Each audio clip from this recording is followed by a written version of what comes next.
I'm recording now. Hello, it's Grandma and Grandpa's 50th anniversary, and I'm sitting here. My name is Jenny McCann, and there is Douglas, and this over here is my sister Angela McCann. Hello. Who's picking her nose. And no, I am not. Hello. Well, that. You ready? Fine. Okay, ladies and gentlemen. Whoa, we got volume. We're a little late, but we're going to get started now. Thank you for your patience. First thing that we're going to do tonight is introduce the guests of honor, the anniversary couple. And would you join me in welcoming Hugh and Audrey Lazell as they come in now?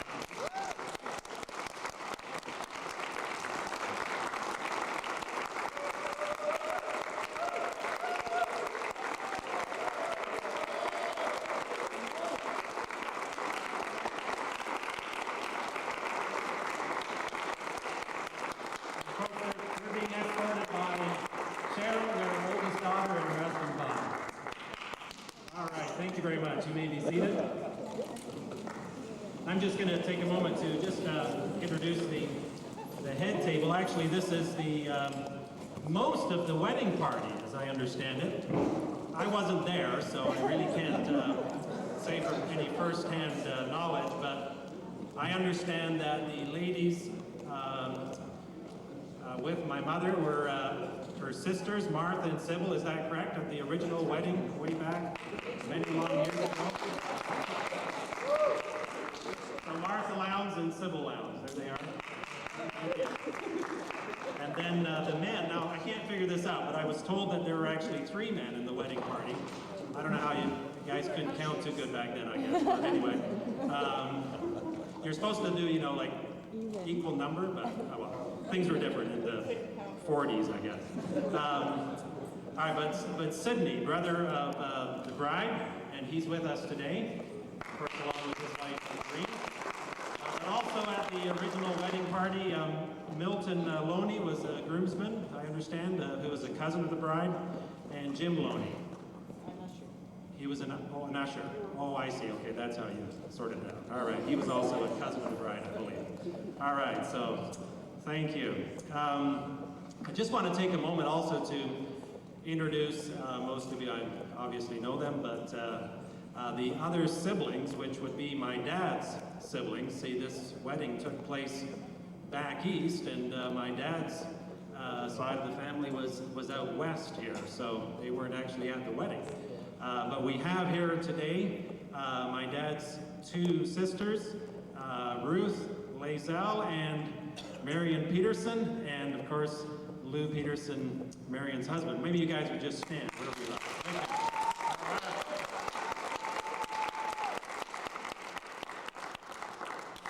Okay, thank you. We just want to take a moment here as well to welcome each one of you as our special guest tonight. It's a real privilege for the 4 of us kids of Mom and Dad, Sharon, John, myself, and the PS, Ruth, to invite you and we're just so glad that you've taken your time to come all the way out to little old Chilliwack and just join with us in this great celebration. It's a real privilege for us 4, and I know, along with our spouses, and I know I speak on behalf of them, to be able to do this, to put this on. I was asking my wife this morning, I wonder what the odds of reaching your 50th wedding anniversary are actually. And you've got to beat a lot of odds to get there. It helps when you start out young, like you guys did. That helps. They're only 70. That's pretty young to be hitting your 50th, isn't it? But still, the odds are, in this day and age, are probably against reaching this momentous occasion. So it's a real privilege for us to be doing this. I was picking up these trees at Country Garden today, and the lady asked me what it was for. I said my parents' 50th, and she said, last year we were planning my parents' 50th, and she told me the dates, I forget, but it was like about 6 weeks before her father died. and they didn't get the privilege of actually going ahead with the celebration. So it is very definitely a real great event and a real privilege that we can do this and be together like this. So we want to really welcome each one of you and thank you so much for coming out and joining us. Later on after dinner, we're going to get into dinner here. I'm not going to talk too long. But after dinner, as the evening progresses, we've got a few things planned, and we're going to kind of relax and enjoy and be kind of informal. If there are any of you that would like to say a few words, we want to ask you to please feel free. Just let me know, and we'd be very happy for you to do that. So let's get into the dinner now. And before we do, I've asked Pastor Dave. Maybe just one thing before he comes.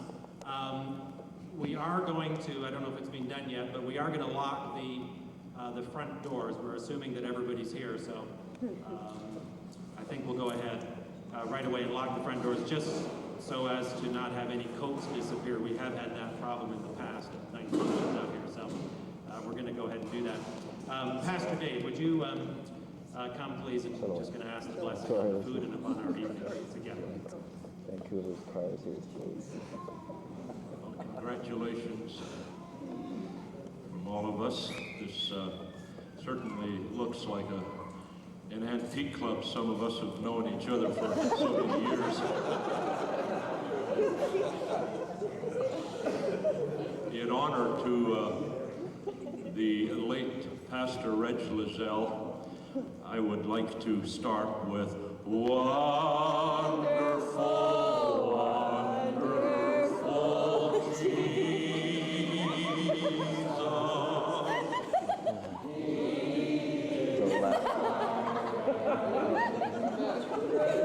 Still going to the end. He doesn't know the rest.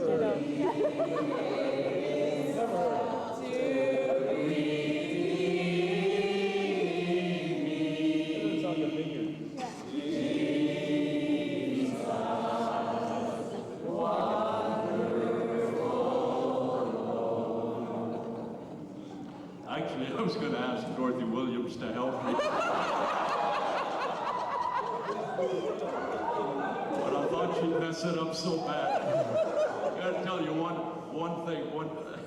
Years and years ago on 590 Canby Street, we were there on a Friday night for a special meeting, and I was ministering that evening, or trying to, back in those years. And Pastor Lizelle was standing on one side of me and Dorothy on the other. Well, I'll tell you, it was just like, I was absolutely shell-shocked. I've never sing another song in my life. Anyway, let's pray. Heavenly Father, tonight we come and we honor your presence in this gathering. We thank you for each one that has come. We thank you for Hugh and Audrey, Father, and their family. Father, the great heritage, great impact all these families have made on our lives, on my life, Father, in our home. Father, tonight we ask your richest blessing to rest upon them.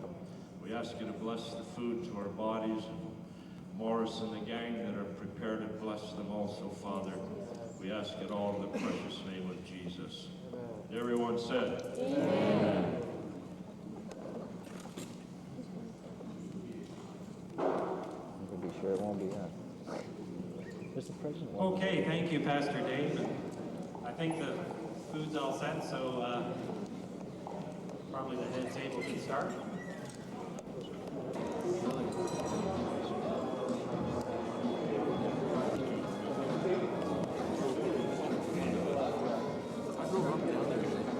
Looking around, it's too high and dirty right now. The water is too low. It's too high.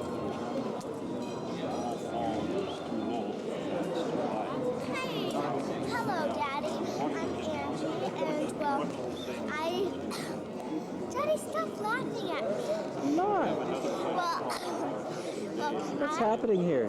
Well, right now, I'm just talking to you, and we're all at Grandma Grumpy's 50th anniversary. Yes.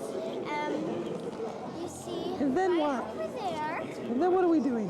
Over there. Yes. That's Uncle Bob. And by him, that's Pastor Hugh. Yes. And that's Doug. Yes. That's Donna. Oh, look at That's that. Miss McCann. That's my mother. Where? Oh, there she is. Isn't she pretty? Oh, we better go find a Kleenex quick. Poor little goober. You get that to drink, you have to get your hands warm. Just maybe the coffee in your steak. Just smile. Just pretend I'm not here. No, that's kind of hard.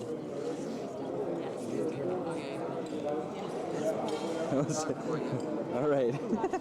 Thank you.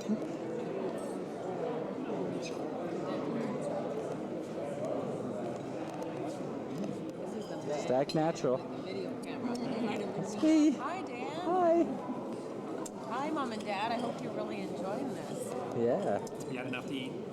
Well, if you did, there's lots left. From this, so you better enjoy it. Oh man, that's good. Say hi, Dan. Hi, Dan. Just take a quick little photo record. You gotta say hi. Oh, this is hi. Hi, Chelsea. How you doing? Hello. Oh, she's back. Again. That's Auntie Elaine right over there. Hello, hello. Can I help? You want to help? Okay.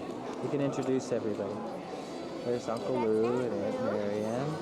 Oh, look at this big guy. Hey, there's There, that's me. Jeffrey and his two boys. And they are, and there's Grandma and Grandpa.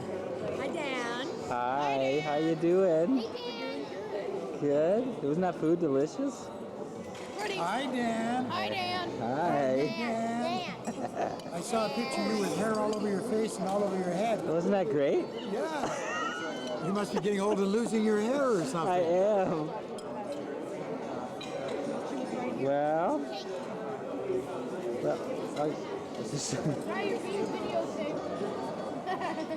Hi. Do you remember, have you met? I don't.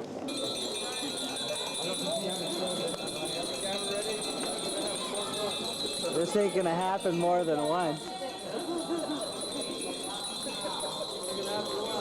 Oh, come on, the suspense is killing us. Stand up, come on now. Show us all how. 50 years of experience. Oh, cat. Man, a lot of Last year when they took off for Carla's take this wedding, off. they were in Japan of all things. They've got 4 kids, as most of you, I'm sure, all of you know, but you may not know their kids, and that sort of thing. So I'm just going to take a moment to just kind of like run down very briefly. Always Run us wondered. down. She says we never learned to cook. Hugh and Audrey, my mom and dad, had 4 kids. Sharon was the firstborn. She was born in First. April, I think it was, probably around 1950, something like that. I'll cut that part. Oh, you don't want me to mention that? Oh, sorry. It was in my notes. Didn't you write my notes? No. Okay, sorry. Along came Ruthie. Actually, she's an African because she was born in Uganda. All right. And so A lot of Sharon enthusiasm and there. Bob, her husband. There's Bob over there. Everybody knows Bob. Right. Over here, they're in a fight. And he came over to- well, actually, over the years, I've always thought of him as my uncle.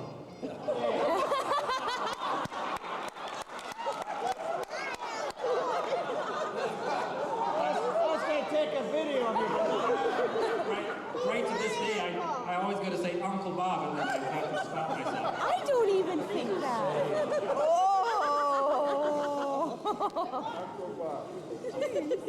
Now, Sharon and Bob have 2 children. David, unfortunately, is not here. He's the only one of the direct family tree here that is unfortunately not here. He's back in Virginia, is that right? North Carolina. North Carolina, okay. Whatever state he's in. Probably you know he's a doctor, Dr. David. And, Dr. he's David. working back in North Carolina with his wife, Melissa. Nurse Melissa. And then, Daughter. let's see, to that. Goodness sakes, I got the notes. I should move this way back here somewhere. And then John's and his wife Patty, they're here, there. All right, John. Everybody knows that. All right. And their two daughters, Kim and Pam, and Kim. Did I mention? Okay, back up here. I mentioned David and his wife Melissa, and I mentioned Donna. Did I mention Donna? No. Okay. See, I got interrupted. Sorry, Donna. I got right interrupted and got me right off track. Okay. So back to Sharon and Bob. They've got David and Melissa are not here. And then Donna, their daughter, and her fine husband, Doug. And they're right here. All right? Many of you probably don't know Doug, so you've got to stand up there. Yeah. You might not know Doug either.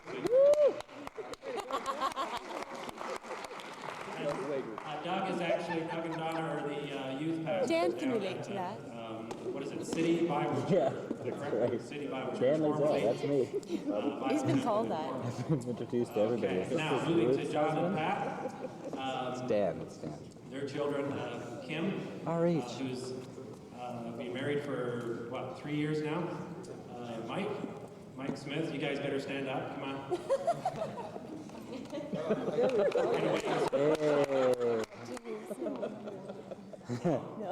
No.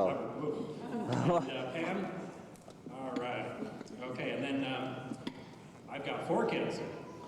We've got Carla here. Come on, Carla. You gotta obey me. No, she doesn't. And, her husband Dustin is running the sound back there. He's the older one running the sound, yeah. And then Rebecca right here, and her husband Dan. Okay, and then I've got 2 boys that, as yet, are single. Reg, there's Reg. Okay, and Tim. And Reg and Tim are currently down in Portland Bible College. And so those are grandchildren. So we got 4 kids. Here. Get to Ruth. Oh, Ruthie. Oh, you're gonna wait another 10 years? I'm gonna wait 10 years. And then Ruthie and her husband Dan, who's the guy that you all met behind the video camera, and they've got 2 lovely young ladies, Jennifer and Angela. They're bastards. Shy little girls. So what do we got? We got 4 kids, 8 grandchildren. Is that right? 10. Right, 10. Yeah, I know it's 10. And now the next generation has started. They now have 2 and what, about 8 ninths great grandchildren, something like that. 8 and a half ninths. David and Melissa were the first to make Mom and Dad great, right? Yeah. And their daughter Ashley was born in September '97. Right, and then Rebecca and Dan jumped in there, and little babies here. Howard Reese, born this year, Father's Day, right on Father's Day. What a great Father's Day present for all of us. And Donna is 14 days away. The water just broke. You just thought she put on weight, didn't you? There's a reason for that. The due date December 11th, so by Christmas for sure. That was a sensitive statement. All right, so that's the family tree, and we're all here except David and Melissa and Ashley. But he died. Okay. One of the things that struck me as I was thinking about this, actually I had thought about it before, but out of 4 kids, 3 are November. Yeah. And the only thing I can think of is it relates back to Valentine's. That's right.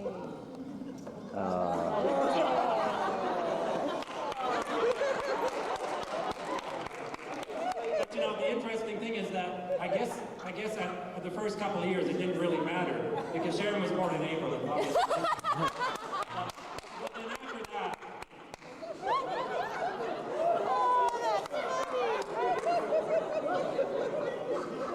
speaking of November, you know, I was talking over there to Dan and Suzanne, and November is just a an incredible month in this family. And actually, right today, living a dream right now. and this is quite a thing here. We actually have 2 birthdays in our family right today. First of all, Aunt Doreen, and this is actually her 70th birthday today.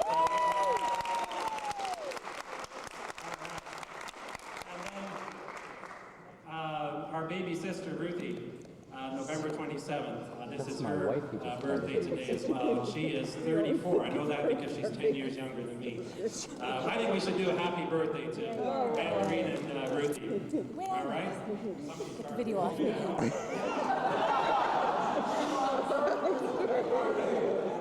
Go ahead, James. Happy birthday To you. Happy birthday to you.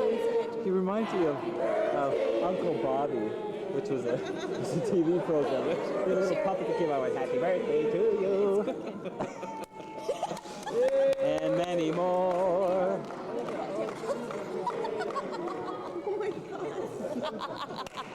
It's like major. Put up your hand here if you've had a November birthday.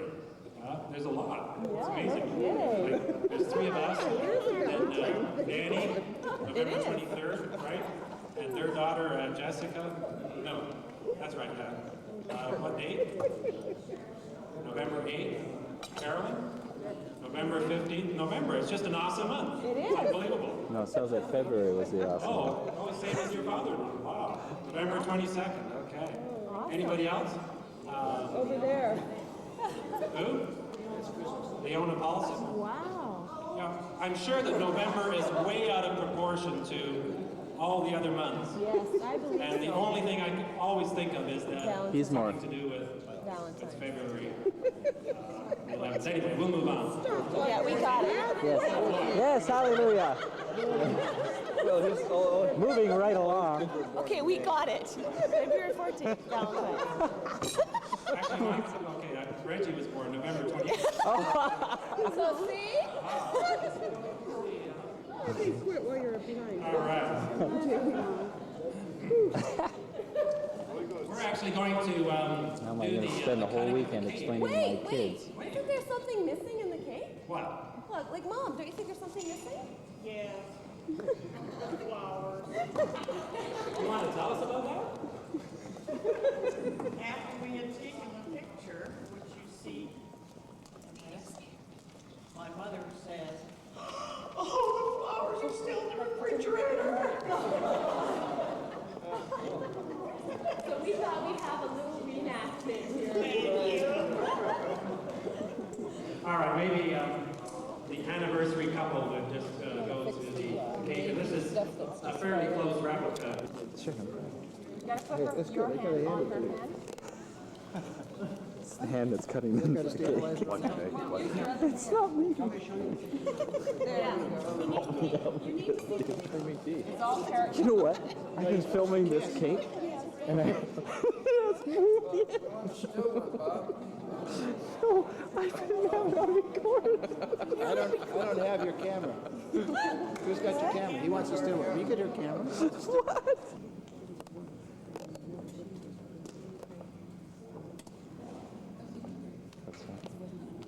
What's that?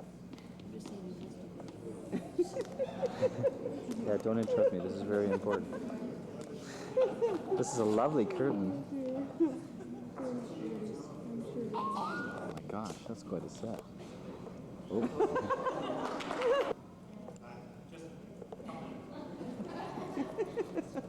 See, we were supposed to have a 15-minute break so the table would be clear, but they're already pretty much clear, so this is the break. Should go up there and do a little dance or a jig or something.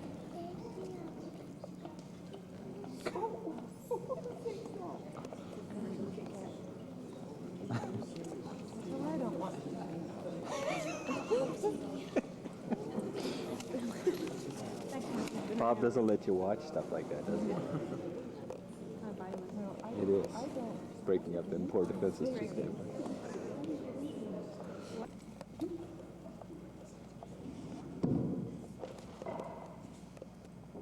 Looks like my mother.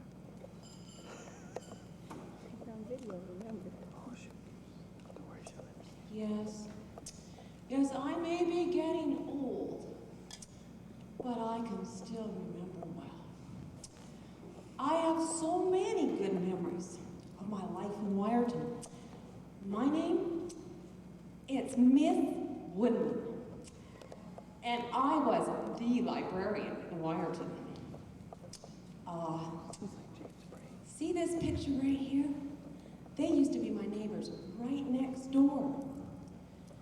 Their last name was Lambs. That's it. Now, they were an interesting family, let me tell you. I used to sit on my front porch and read a lot. Well, actually, I wasn't always reading. There was so much to watch about the goings-on at that Lowndes house. There was the mom, Evelyn. She was sure a sweet lady, but she had her hands full. She already had 2 children, Martha and Audrey, and was carrying the twins when her husband passed away suddenly. Oh, that was such a sad time. Of course, since Martha was the oldest, she helped look after the twins a lot. You know those twins, Sydney and Sybil? They were the cutest pair. I remember that was sure one busy household when they were all in their teenage years. Now, Audrey, she was the one that had her eyes on the boys. I noticed it right after the family moved in on the other side of them. Now, what was their name again?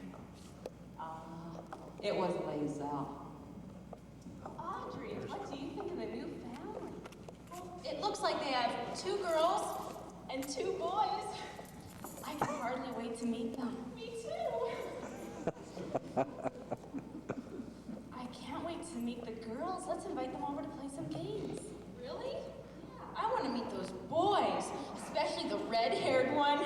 He's so cute.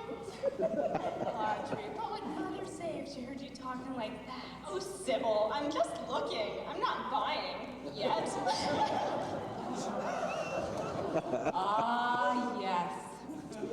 Audrey always had her eyes on the boys. Well, it turns out that red-haired boy, David, he was just visiting and soon went home. Audrey started paying attention to the other boy, Hugh. And it didn't take long for Hugh to notice her. Audrey's brother Sidney raised rabbits, and I began to notice young Hugh just seemed to get more and more interested in those rabbits. Now, I could tell he really wasn't much interested in the rabbits. As a matter of fact, I don't think he even liked them. But he sure spent a lot of time over there looking at them, especially when Audrey came outside. Hey, Sid. Oh, how you doing? Oh, what you doing here? I'm just taking care of my rabbits. Oh, they sure look healthy. Oh, they are. They don't take much work. They multiply rather quickly, too. There goes another one. Audrey likes rabbits? I think she does. No, I was thinking that's something I might do, you know? Start raising rabbits. Since I like rabbits. Well, if you are, there's a couple things you should know about. Oh, really? Hi, guys. What are you doing? I was just thinking I should start raising rabbits. That's a great idea. Why don't you come and tell me all about it?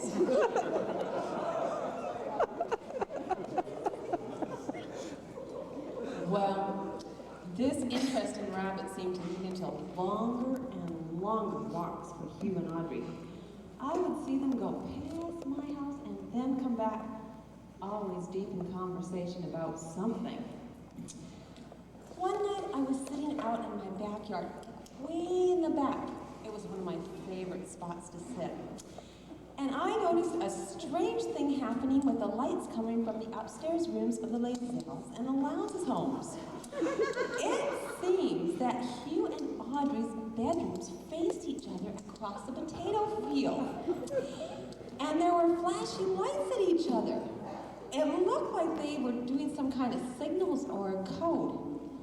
And then I realized that Audrey was giving him the all-clear signal.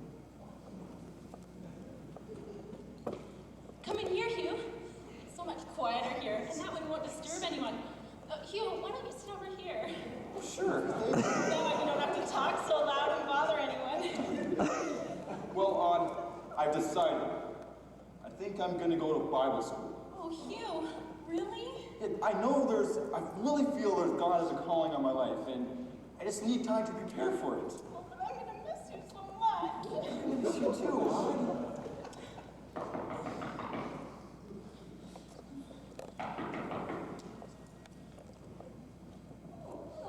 Oh, good evening, Mrs. Lowndes.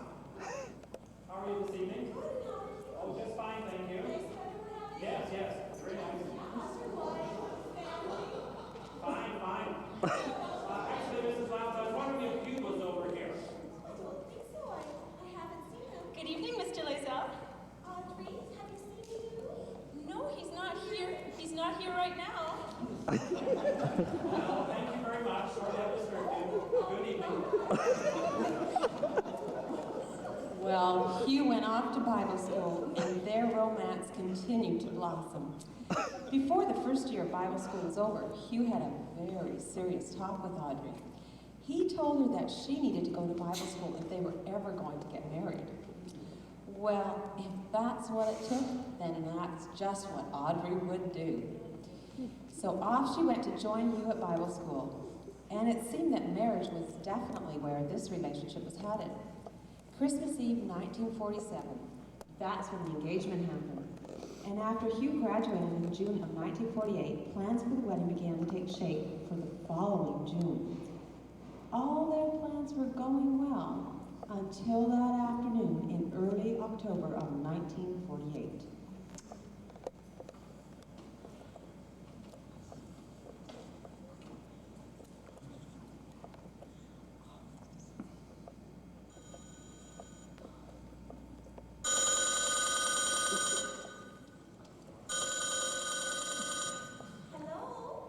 Evelyn, this is Reg Lazelle phoning from Vancouver.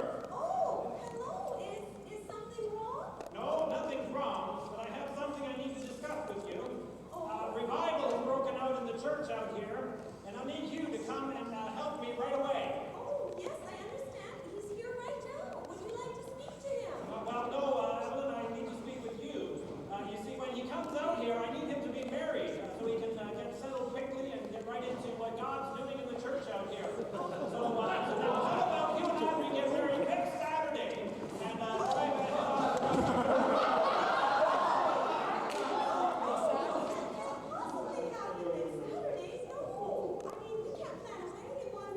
well, we don't need to fuss with these kids. I'm sure that I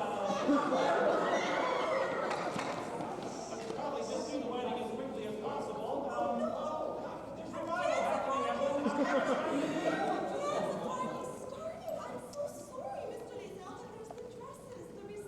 Oh, you really need all that stuff, do you?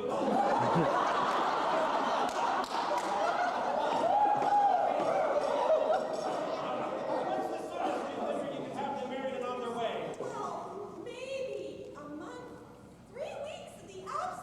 Okay, now, that's fine. That's decided. Could I please talk to Hugh now?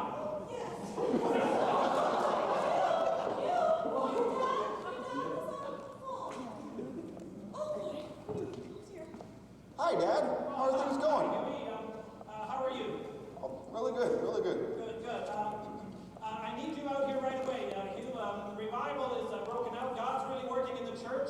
It's kind of quite busy, and I've just discussed with Audrey's mother there, and we planned the wedding for about 3 weeks' time, and then you'll be heading out here.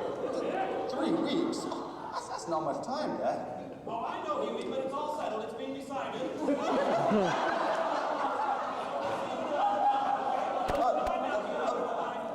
Bye, Dad. You never guess this. Oh, revival's broken out west, and yeah, but my dad wants us married right away and get right out there to BC. How soon is right away? 3 weeks. Oh, Hughie, this is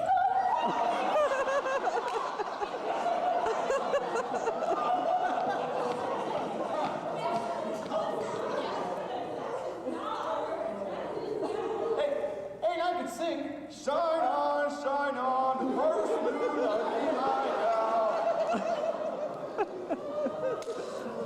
Well, the next 3 weeks were busy around the Lowndes household. Hugh and Audrey got married October 23rd, 1948, and off they went on their cross-country honeymoon driving across Canada. Things got back to normal after that around here in this nice, quiet neighborhood. Well, I went back to reading again and spending a whole lot more time down at the library.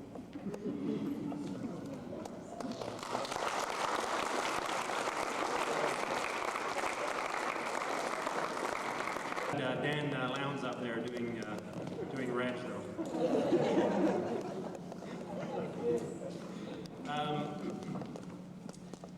Actually, somehow or other, we came across this very interesting piece of paper here that kind of flows along with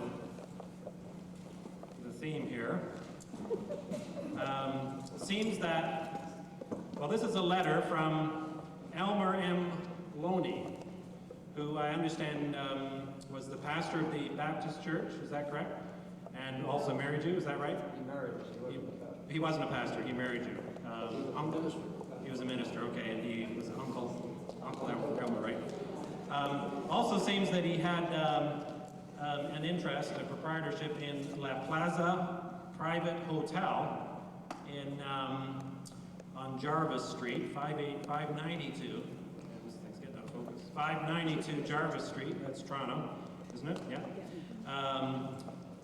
Good letterhead here. The top line just above the letterhead says, "Wine is a mocker, strong drink is raging, and whoever is deceived thereby is not wise." Proverbs 20 verse 1. Good letterhead for a hotel. Anyway, this letter somehow slipped into our possession, and it's addressed to Mr. Hugh D. Lazelle, dated September 23rd, 1948. This is authentic, it's right here. Care of Pentecostal Assemblies of Canada. Dear Hugh, in reply to your letter requesting reservation of a honeymoon suite with king-size bed and private bathroom, I regret to inform you that this is not available on October 23rd, 1948. However, we will have available on that date a very nice second floor, twin bedroom with bay window and fireplace, with a shared bathroom on the same floor. I understand that when Audrey was speaking to Milton, she said you would only be needing the one bed anyway.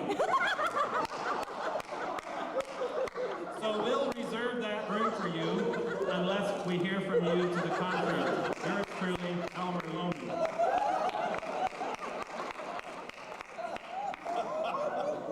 You know, I think our rendition of Audrey here was actually quite accurate. I never thought of my mother as a flirt, but poor mom. Okay. And we have verified all these details.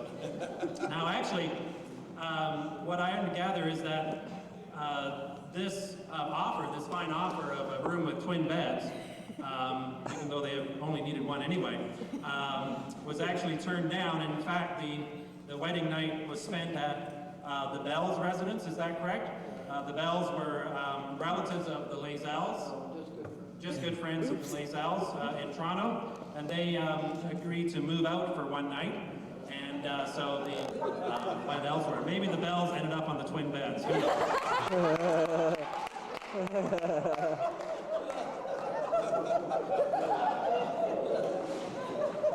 And then their honeymoon did in fact consist of driving across the country to a brand new Dodge. Okay, that part I knew there was something there. I knew there was a car, but I couldn't remember what kind. Brand new Dodge. Yeah, right. Yeah. Elaine says if it was your dad, it must have been a new car. Martha Lowndes, if she would come up, and she's going to say a few words. I think she's actually going to fill in maybe some of the more details here, like, you know, a true lady, fill in all the details for us about that incredible day.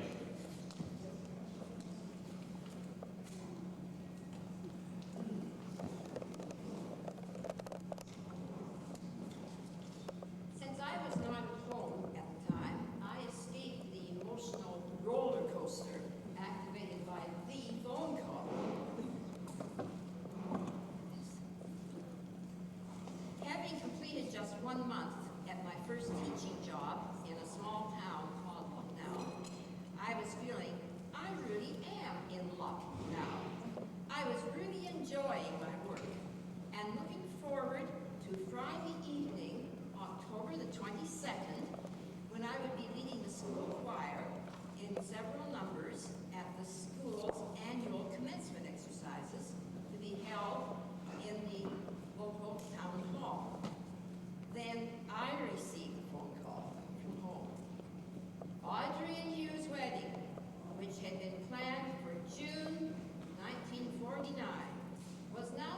scheduled for October 23rd, 1948, the day after our important school function.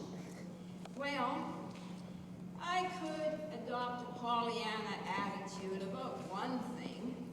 I had just received my first paycheck, so I could at least buy a wedding gift.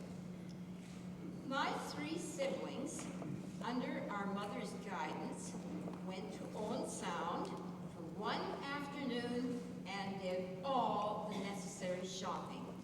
They even looked after getting a bridesmaid's outfit for me, so I could try it on when I went home for Thanksgiving. That was good, because I didn't arrive home for the wedding until midnight, just before the big day. Of course, I had to miss the rehearsal. October 23rd turned out to be a beautiful sunny day. The wedding was held in the Wyerton Baptist Church. Uncle Elmer, our mother's brother, who was a Baptist minister, tied the knot, and tied it well, obviously. The local Pentecostal minister assisted him. A close family friend played the organ. Nat Webster, a young lieutenant in charge of the local Salvation Army, sang "He Leadeth Me" before the ceremony, and "Oh Perfect Love" during the signing of the register. What a beautiful voice. Audrey was escorted down the aisle and given in marriage by Uncle Dan, another of our mother's brothers. The bride wore a floor-length gown of white satin with lace inserts in the full skirt. Her embroidered veil was held by a halo of orange blossoms, and she carried a cascade of pink mums and maidenhair fern.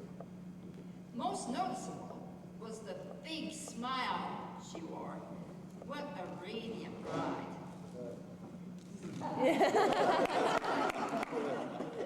Glad you agree. Sid was the groomsman. Sybil and I were bridesmaids. We wore floor-length taffeta gowns, same style, and matching headdress and long lace gloves. Sybil's pink and mine light blue. We each carried a cascade of mums, Sybil's blue and mine pink. The ushers were cousins, Milton and Jim, 2 of Uncle Elmer's sons. We were pleased to be able to have the reception in the house which had been our home until the summer of '46, and was the site of much of Hugh's courting.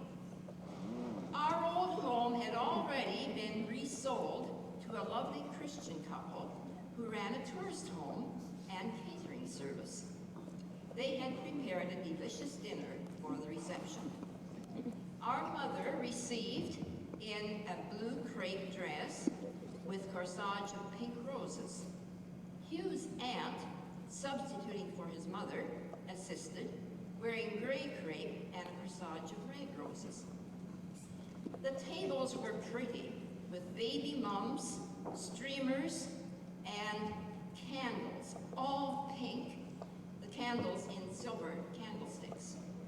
The bride's table, which was parallel to the large living room window, was centered by the 3-story cake topped by tiny pink rosebuds and maidenhair fern.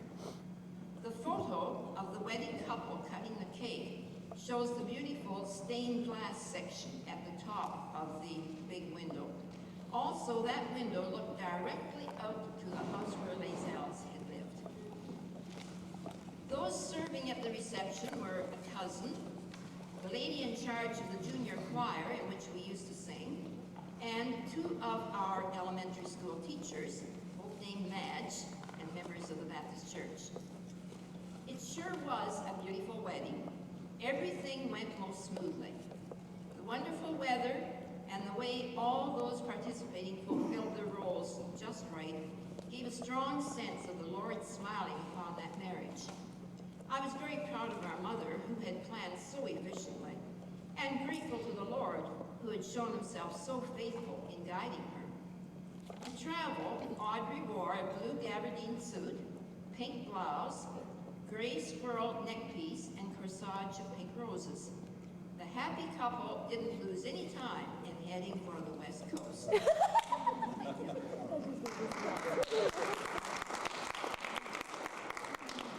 Angela, come up now. She asked me if she could say a few words at this occasion.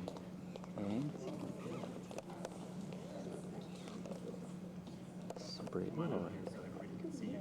Actually, come on up here. Did you put her up to that? No. How much is this going to cost me?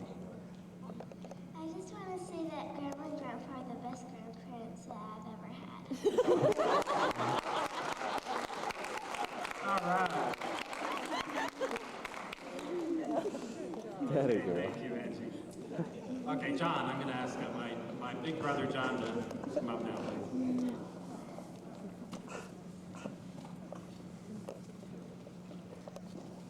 Well, I'm not going to talk about the wedding. I can't remember it. I wasn't there. And, but it was great to hear all the details of the days leading up to that. It was a lot of fun. But you know, 50 years is a long time. And, you know, it just seems that it wasn't that long ago that I remember sitting there, we're celebrating your 25th anniversary. And it just doesn't seem like that long ago. And I remember Pat and I guess we'd just been married a couple years, and I was sitting there and thinking, wow, 25 years. You know, now we've passed that milestone, and here we are, 25 years later, it's 50. And, you know, it's just so awesome to be able to do that and celebrate. Family worship. In our family, if you refer to family worship, you know, that sounds very spiritual, right? Yeah. What it actually is we used to quite often have family worship. And that's what, when we would go in the closet, dig out all the pictures, the old pictures, and set up the projector and the screen, and sit there and start looking at our old family pictures, hour after hour. And we kind of nicknamed that family worship. So anyway, when Kim and Pam, they're going to be singing in a minute, and they wanted to put some pictures as a background behind when they were singing. So they went in and started to grab a bunch of pictures, and so I kind of got involved as we started looking at slides and pictures, and it just started bringing back tons of memories of Mombasa and all the, you know, we went through everything right from the beginning, and you know, the memory. I don't know if you remember, I guess it was one of our first vehicles in Mombasa, a Volkswagen bus, and you would drive all the Africans home after church, and I would actually sit between the driver's seat and the driver's door as we would be traveling all around Mombasa. And you know, we got pictures, we saw pictures that actually, we went there this last summer and saw some of those places, and snorkeling, and you remember the time I decided that I was gonna stand up as we drove from Nairobi to Mombasa behind the seat, hanging on to the back of the seat. Yeah. But this time, as we were looking at some of these pictures, the ones that kind of caught my attention and stood out was some pictures of our family standing on the bow of the Queen Mary as we were leaving from New York, heading to Africa. And then a bunch of pictures of us when we first got to Mombasa. And I started to think, you know, 3 small kids, I guess you were 27 range, 28, heading off the other side of the world to a place you really didn't know where you were going, didn't know who you're going to be working with, where we were going to be staying. And I started to think back when my girls were that age, wow, would I have really, that would be what a challenge to do that. And I just started to it really struck me as to the impact of how you really would have to know you heard from God and know that you are doing His will. And I guess the safest place to be is in the perfect will of God. Even though you're going to the other side of the world, miles from home and family and friends, but yet you would be in the perfect will of God, and it would all work out. And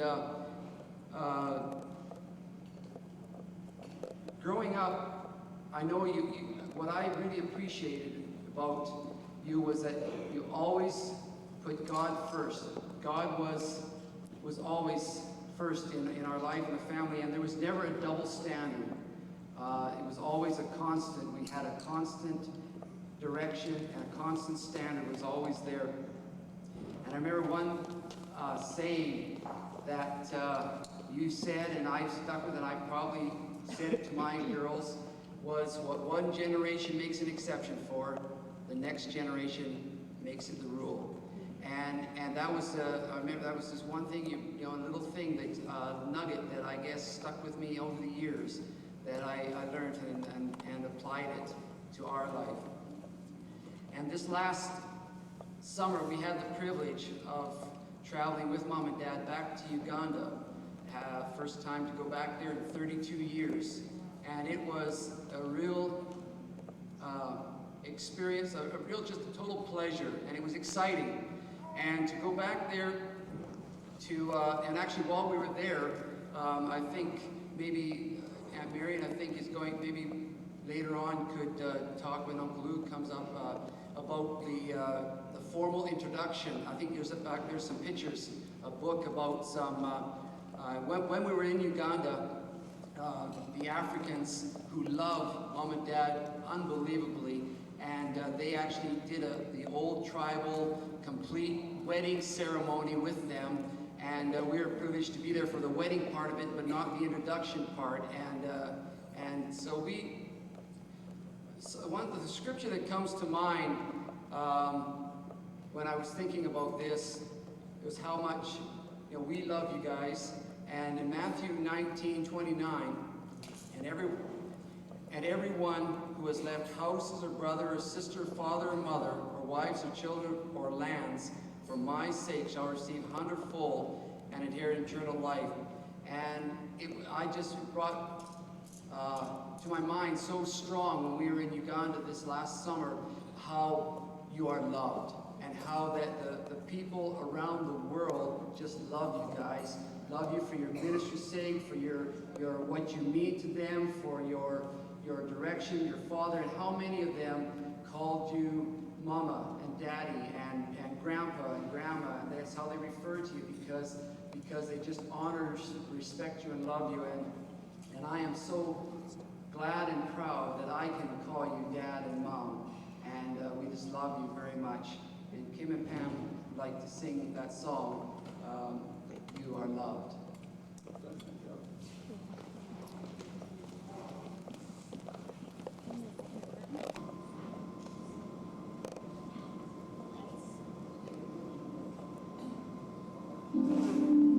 We all wanna make a place in this world.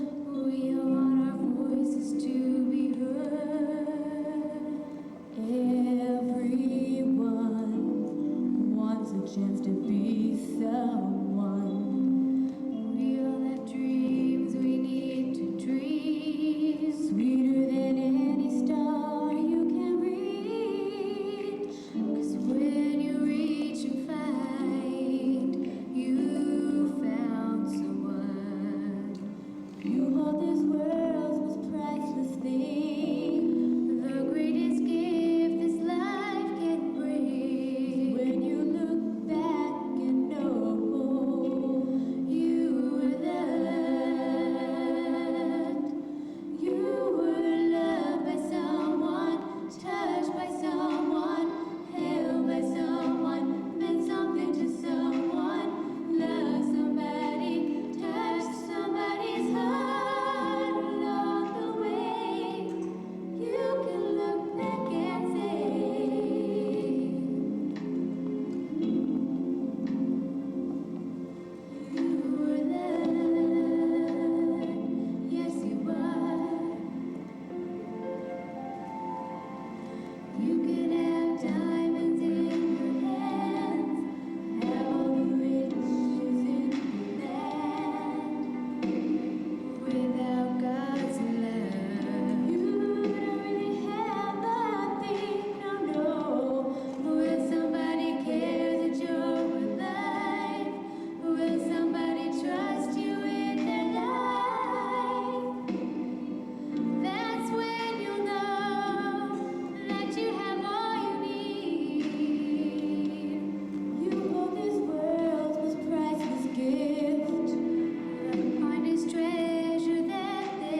Cheers to kissing, just like that.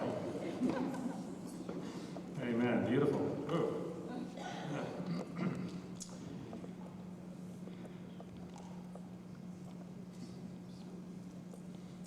I'm gonna, since we seem to have hit the serious part of the program here, I'm gonna read a few letters that have come in, just brief. We love you so much. I appreciate the brothers and sisters, or the sisters, yeah, sisters, making room in the family for Debbie and I. We really feel a part of this family. Pastor Hugh and Sister Audrey, you are such a blessing. And from all the people at Cowles Valley Christian Center, we love you very much. So often we see people honored while they lay in a casket. I like to see people honored while they're alive. Ladies, wouldn't you rather have your flowers now? I think it's wonderful to see people come up and honor these wonderful people while they can hear it. Words cannot say how much you're loved. We love you very, very much. We're proud of you. You've given us a tremendous role model. And your kids give us role models today. And you have a heritage that will live on. And I'm proud to be one of your sons.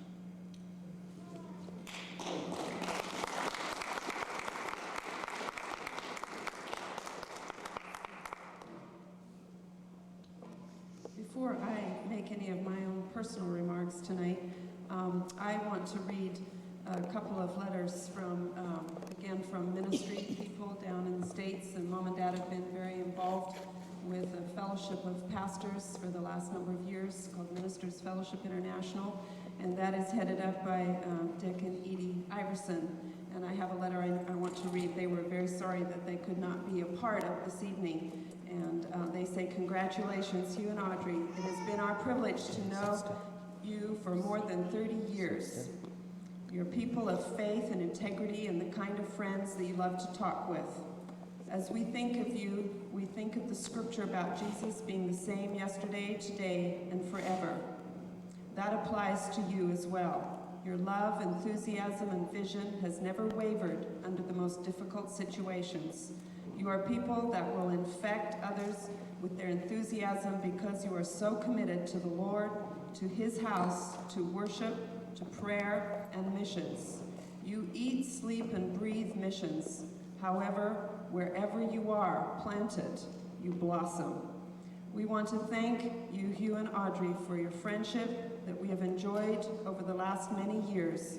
It is an honor to say that you are our friends. In His name, Dick and Edie Iverson. And also from Pastor Frank and Sharon Damasio.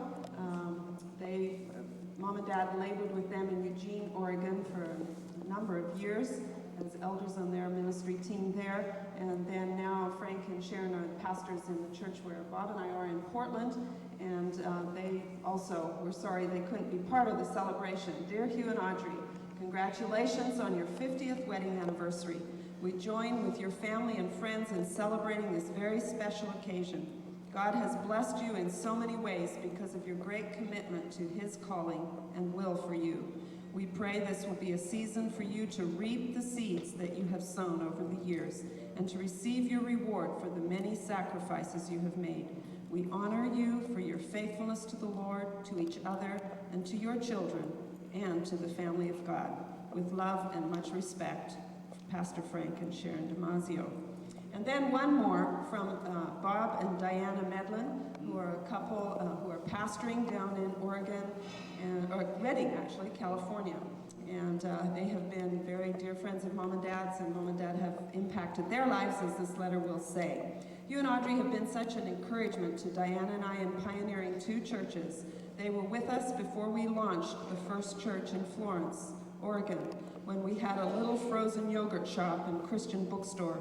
Hugh prophesied over us in the yogurt shop about our ministry and the kinds of people that the Lord was going to bring to us. And the Lord did it just that way. Then about 3 years later, Hugh prophesied to our young church about a large building that the Lord was going to give us in the future. The Lord miraculously gave us a large, wonderful building 2 years later. Hugh and Audrey believed in us and encouraged us. They have strengthened us personally at critical times.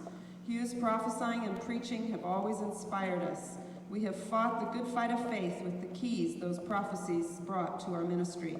Now we are pioneering a new work in Redding, California, and Hugh and Audrey are still with us, believing in us and encouraging us. Who knows what might have happened if they had not been a part of our lives. We want to thank God for them and ask for his richest blessing and rewards for them. We thank Hugh and Audrey for loving us and ministering to us. We love them dearly. Thank you. You are loved, Mom and Dad, by the many, many pastors and people that you have touched in the States over the last few years of your ministry.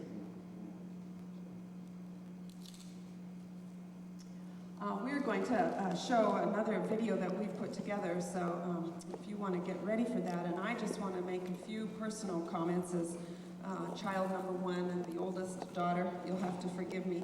But I am very, very grateful to God for the wonderful heritage that I have. You know, I think that there were probably some years as a teenager when I didn't appreciate it the way I do standing here today. And I know that it is the blessing of the Lord.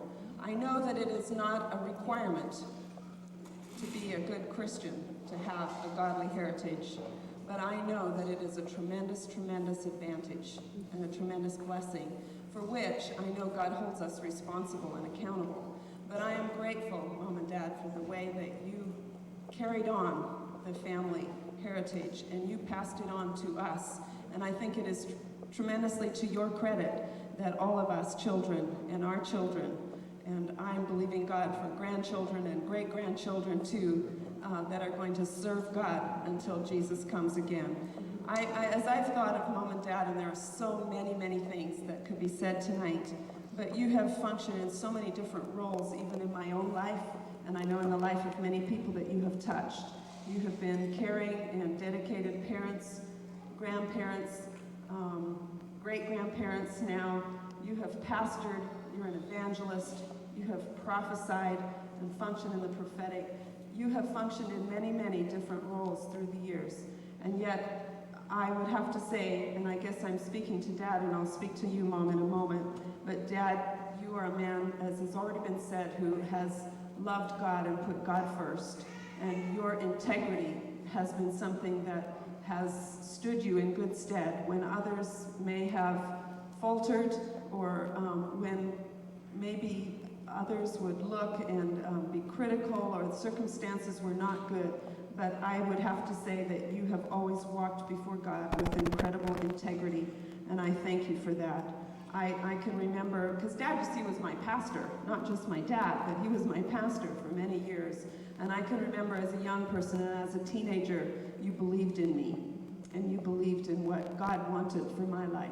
And I remember standing in the church in Kampala, Uganda, on more than one occasion, and you functioned as my pastor as you came through the young people at the front of the church and prayed over us as young people that God would fulfill everything in their lives. And I was one of those young people, and I remember so many times you praying and putting your hand on my head and believing God for everything that God wanted for my life. And so I thank you. I thank you for that heritage that you have passed on to me. I think, Dad, one of the things that I love and appreciate most about you, though, is that you have stayed young at heart. And you have remained a learner through all these years.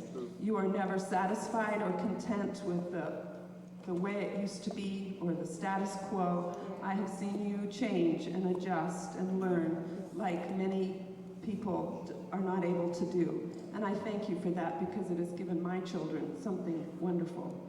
And I have a mental picture of Dad a few years ago.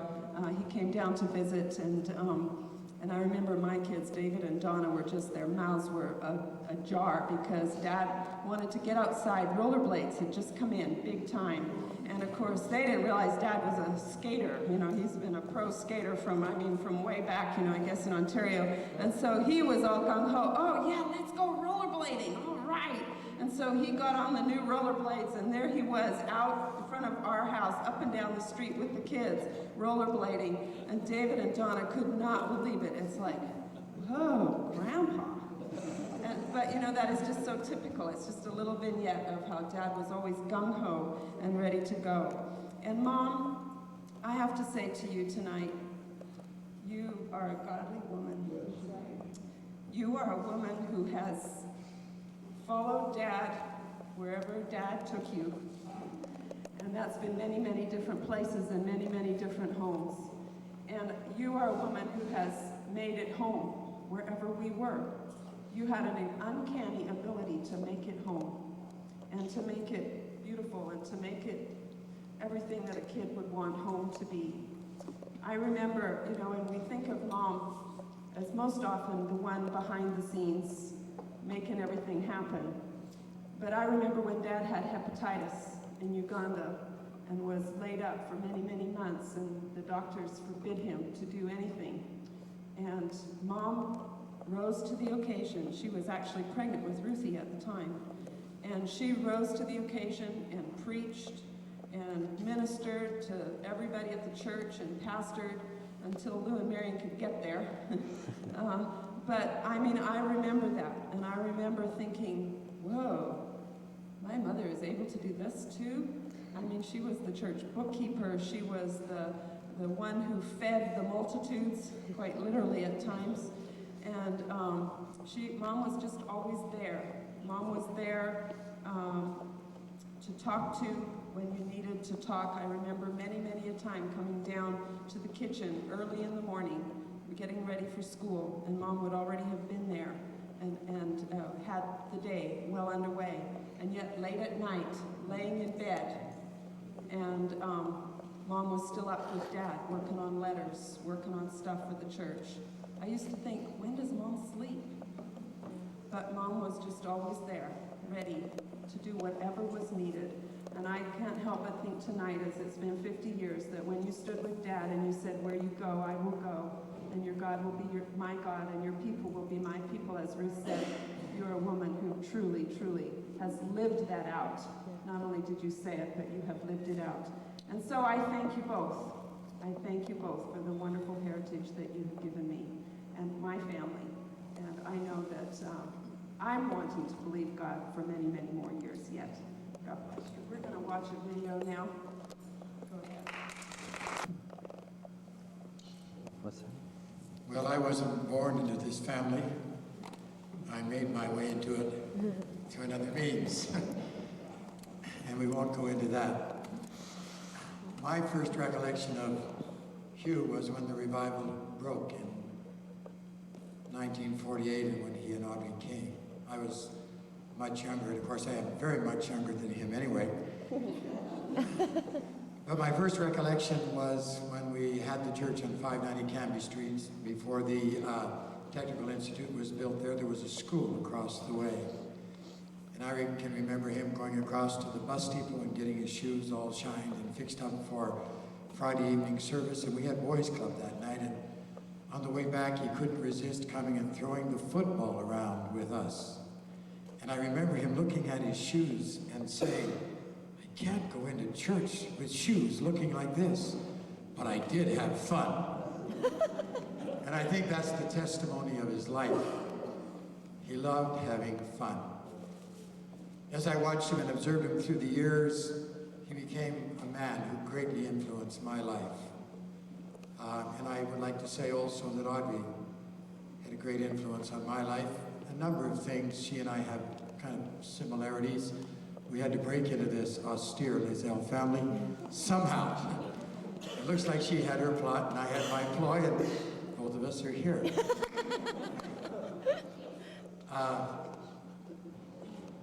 As time went on, he left Vancouver, spent some time in Portland at Wings of Healing Bible School, came back, and then went back east again. Then came back because of the call of God in his life to go to Africa. And probably the most marked experience that I've ever had with my brother-in-law Hugh was in a Sunday school class when our teacher was not able to be there, and he was leaving, I think, within a matter of weeks to go back to Uganda. And he stood in the class and poured his heart out to us. By then, I'm not sure how old I was. How old were you when you went back to Uganda? 27, so I would have been maybe 16 or 17 then. And he poured his heart out of what he wanted God to do in the country of Uganda. And I can remember him saying, when I go to Africa, I'm going to believe God for signs and wonders and miracles. I am going to preach the gospel of the kingdom. And the king of the kingdom is going to honor the gospel. And I can remember as a young man saying, wow, what a courageous man he is to make those kind of statements. He spent some time in Mombasa, and then the door to Uganda opened, and God granted him his desire from the very first meeting they had in Uganda. And I don't know if we really appreciate the story of Hugh and Audrey Lazelle. I don't know if we really understand this story. If we had been high-profile people, every religious magazine in the world would have had pictures of perhaps one of the greatest modern miracles in missions that has ever happened. Out of a country that had no gospel, think about it, no full gospel, no evangelical gospel. In the few short years of his sojourn there, over 700 meeting places in that country. Revival just spread through that country. And as I look back and I see these pictures, and I think of the destiny of God upon their lives, and I see the willingness of Audrey to say, I'll go where you go. Your God is my God, and your people will be my people. And I see a man saying, I have faith to believe that what God has called me to do, he will enable me to do. It became the inspiration of my heart, an inspiration of my life. The highlights of my life were the years that I spent with him in Uganda. He kept you so busy, you never really had much time to talk with him. He was so busy, you never really had much time to talk with you. But if ever a man influenced my life, Hugh Lazelle influenced my life. And I was just saying to Marion as he was talking to us this evening, they spent 17 years in Africa, 13 of those years in Uganda, is that right? Before they were put out by Idi Amin. Interestingly enough, we have spent in Africa 17 years. And the last 13 years of our life were spent in Uganda, trying to carry the torch and keep a fire burning that he lit. My testimony of them as I look at their marriage and I look at their family, great is God's faithfulness, but great is their faithfulness. The scripture says a faithful man who can find. And we could add to that a faithful woman who can find. And we're here tonight to honor, I think, two of God's choice servants who set the course of their life and said, we're going to be faithful. I remember turning home from Uganda on one of our trips home, and I remember somebody making a statement to me, you're so much like Hugh Lazelle. Of course, I've had people tell me you're so much like Reg Lazelle. It was almost spit into my face at that particular time. But to me, there was no higher compliment that could ever be paid than that I sat at the feet of this man and of his father. And I look and I see the family and I say, what a blessing for them to be willing to share their father and their mother with the nations of the world, and particularly with Uganda. It was not easy for John, it was not easy for James, it was not easy for Ruth, it was not easy for Sharon. But they were willing to say, as a family, this is our inheritance. We sit here tonight and we say, God has done great and marvelous things. Not only do they have a spiritual family, a physical, natural family greatly blessed of God, but a spiritual family. This year, as we were together to watch the Ugandans be so excited to be part of their 50th anniversary, both in ministry and in marriage. It was awesome. They did a very unique thing. I think Marion can tell you about it better than I can. It was absolutely a blessing this summer to spend 5 weeks with Hugh and Audrey in Uganda. It was, I would say, a highlight of my life. And then when John and Patty and Kamala joined us at the end, for us, it was very, very special. The Ugandans, let me go back. I just want to remember tonight, Ruthie, my sister Ruth, was reminding me of our introduction to Hugh and Audrey as Mr. and Mrs. when they arrived at 783 in 1948.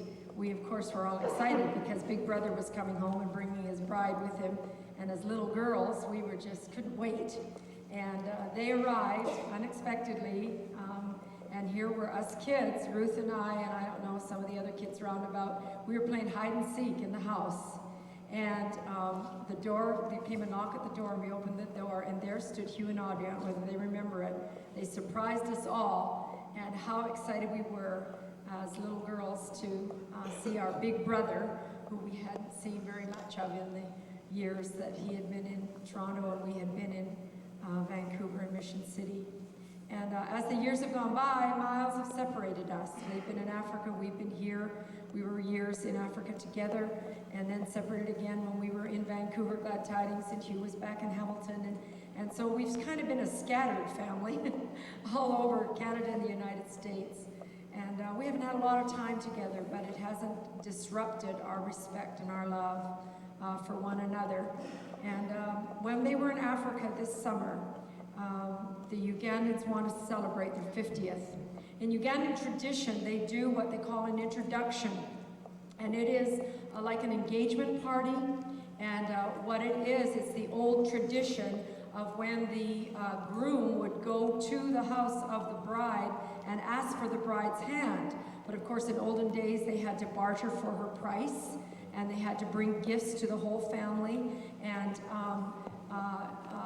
all of the traditions that they went through. Well, now in Africa, they just do it to just fulfill the tradition.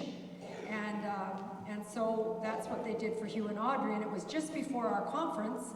And so the bride price was all of the food for the conference. They piled it all in the pickup truck, and we went to this house where they had a big feast. And one of our outreach churches from Run Bible Church took the bride's side, and then all of us from Run Village, where we all live on the Institute, we were on Hugh's side, the groom's side. So the bride's side was there all day long, preparing the feast and so on and so forth. And then we came for the introduction. And in tradition, the groom and the bride don't know each other, and the agreement has all been done between the parents.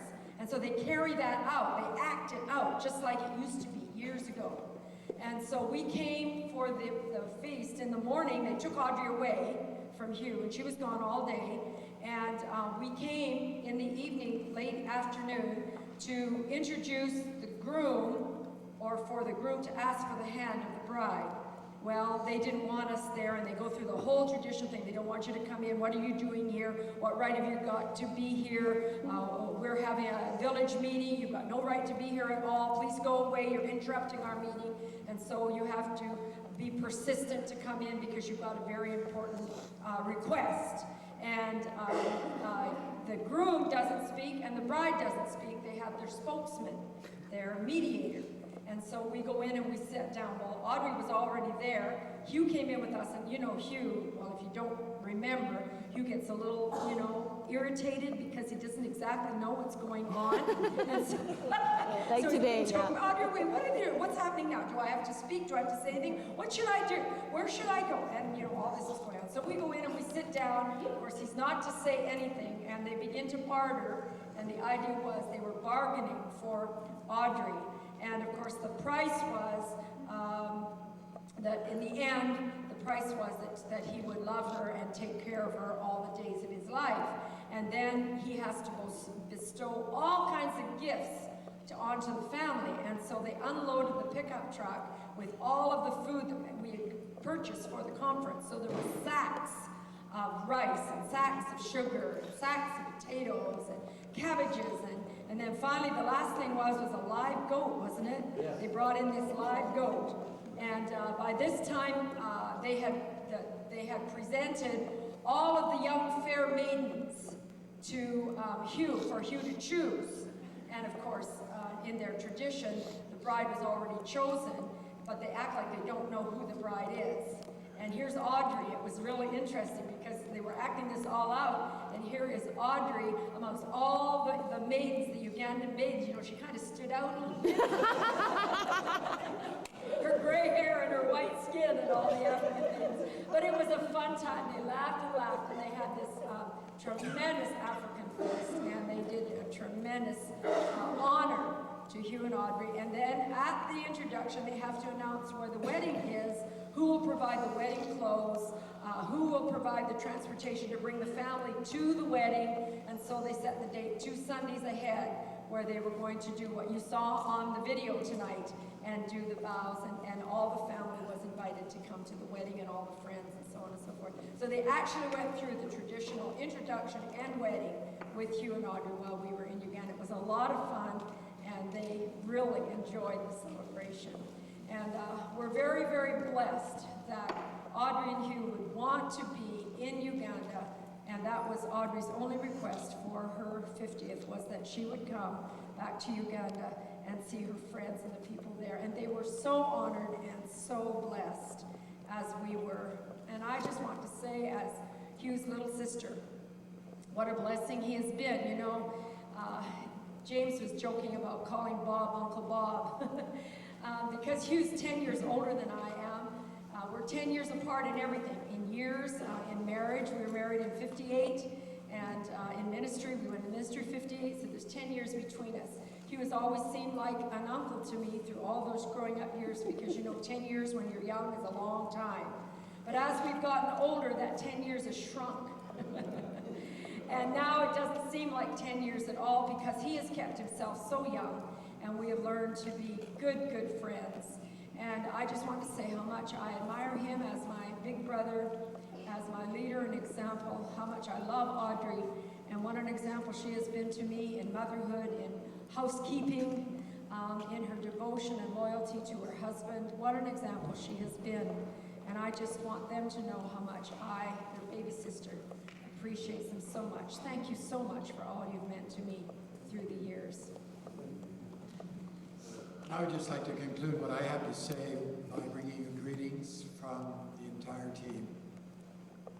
Run Ministries in Uganda, and so many of those from the Full Gospel Churches of Uganda. Many that would love to be here. They would love to have sent faxes and so on, but you know the communication problems. But if ever there's a people that are proud to know you, that's the people. Both of you. You have left indelible seeds in their life that has affected an entire nation for the cause of the kingdom of God, and now is infecting the whole region. And if I had a hat on, I'd take my hat off to both of you and say, you've given us a legacy to live by. You've given the next generation a legacy to live by, and even the generation that is yet to come, a legacy to live by. The scripture says, the glory of an old man is his children's children. And I say, without fear of contradiction, both of you have real glory in the second and third generation. Our prayers are with you, that the rest of your life will be more fruitful than it has been till now.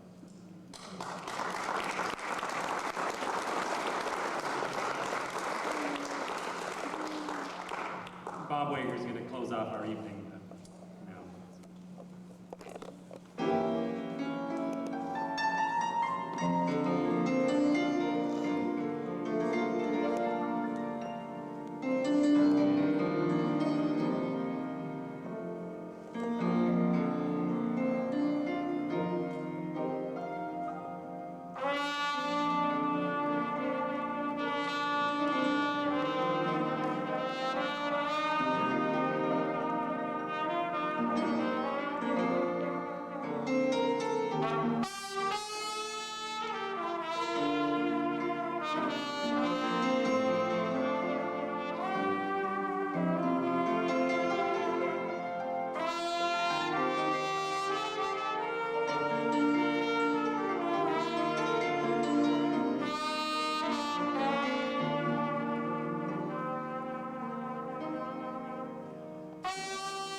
bit of a medley of a few songs.